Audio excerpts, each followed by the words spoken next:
Join us on our journey and meet a lot of startup founders. And for that, subscribe to the channel. And also, if you don't want to miss anything, then click on the bell icon and never ever ever miss anything about High on Startup. So welcome to High on Startup, and this time I am sitting with the founder, Mr. Suchit Aggarwal, who has founded BidBox. Now what the idea is about, we're going to go there, get that, but I'll tell you one thing, that why I am so excited about this interview, because it is the first time we on High on Startup are wearing the merchandise of High on Startup, and we are excited about it. I hope you are. Well, I want that, so. You will get it after the interview, it's good for you, right? So please tell us about your startup BidBox. I mean beatboxing, what's it related to? What is BidBox? Well, I wish it was BidBox, because BidBox is something that I used to do when I was in school. Oh wow. But certainly this is not a startup about beatboxing. This is a startup about BidBoxing. So bid is traditionally a Western take on the word contracts or tenders. We know of the word contract or tender in India better, but bid is the more Western version of the same word. So we do contract management. Now, the whole idea is, you have to face your client, so you better sit with the client and not worry about who's writing your contracts. Because your focus should always be on the client. You sit with him, you talk with him, you be with him, you understand his business. You don't want to spend your expensive resources time writing a simple document like a contract. Because a lot of this contract document is sometimes standard. So imagine paying high salary to a salesperson and he's just writing contracts, which doesn't make sense. You would not hire a creative director in-house to create your ads. You outsource it. You solve it for them. We solve it for them. Do you also get like business proposals done? Exactly. So proposal is a very good word again for bid. So when we talk about proposals, contracts, tenders, this is what we do. We write them. Everything you check. Everything you check. We write them for you. We create videos around them for you. We create sales presentations around them for you. We have specialist content writers who understand this industry better than your guys will. And then they would do a better job at it than you would. And that's where we have found our niche. That's where we have found our gap.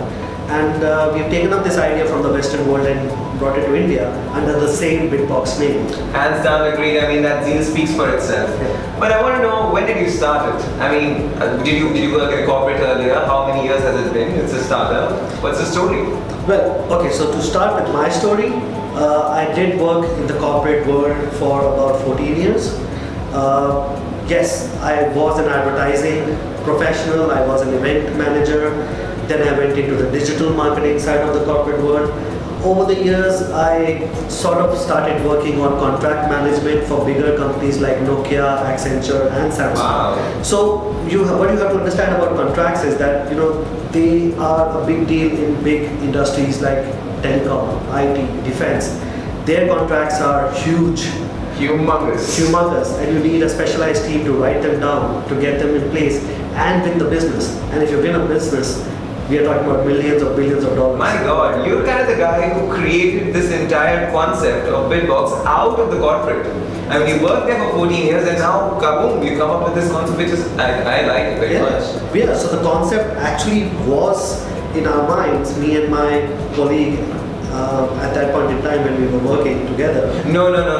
So that's a very nice story, but no. I'll tell one thing. Okay, so you were a person who's worked for 14 years. That means essentially you have a family and you have people to take care of. And when you get used to this updation of salary in the first week, then how does it work? The funding process. Did you get any? Are you looking for any? And what about the risks that are involved? I think the viewers want to know. Exactly, and that is the story I tell youngsters all the time. Well, I'm pretty young myself, not that old, but I do keep telling youngsters this story again and again. Take risks.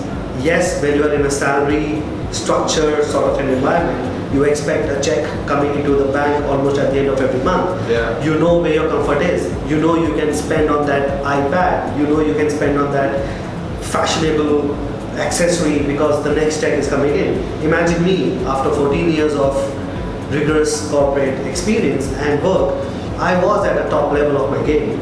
I had a salary which was envious to a lot of people, but I let it go. And for 6 months I had panic attacks. I would wake up in the middle of the night sweating because I did not have my big salary check coming in the next month. But hey, compared to the corporate slavery, what I'm doing today, My God, that's a big thing now. what I'm doing today has set me free. Okay, I have a lot of freedom on my hand. I can think. If I want to think for 8 to 10 hours for my bosses in the corporate world, why not think for 8 to 10 hours on my own life, on what I can create for myself? Perhaps even leave a legacy for the family you just talked about. Wow. And in this case, the family has to be very supportive. Where I'm one of the lucky ones whose family supported the idea. They said, if you want to do it, get it out of your system. Better right now when you're still young, rather than at 50 or 60 when you are so deep into other commitments that life gives. I hope that's not religion and karma. We're not talking about the karmic. We're not talking about the Thank God, karmic thank situation here. We're just talking about the fact that over the years of time, you will end up building up a lot of EMIs. You will end up a lot of commitments based on your family. You have kids. You have older parents.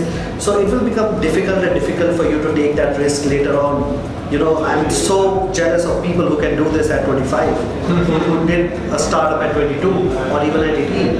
I started a startup at 35. Let me cut you there now. Talking about that, when he tries to play, this age number really nicely. I would let you slip that away. We care for you. We care for you a lot because now is when I'm going to hit it right and ask him the exact question which you're thinking right now. I mean, Mr. Suchit Aggarwal, who founded, BidBox, and now he has 14 years of experience. He knows everything he's doing. So what would be the possible challenges that he has faced? So now tell us about the challenges that he faced. Well, the biggest challenge is going back to the basics. When you are in the corporate world, you are working with a brand. You're already in a company which has existed for some number of years with a ready-made client base that you get, with a ready-made brand value that you are part of. So you don't have to crack up windows and doors of new clients. You can very well walk into a client office, introduce yourself as coming from a big brand, and they will listen to you. Versus now a newer brand, a new company which they have possibly never heard of.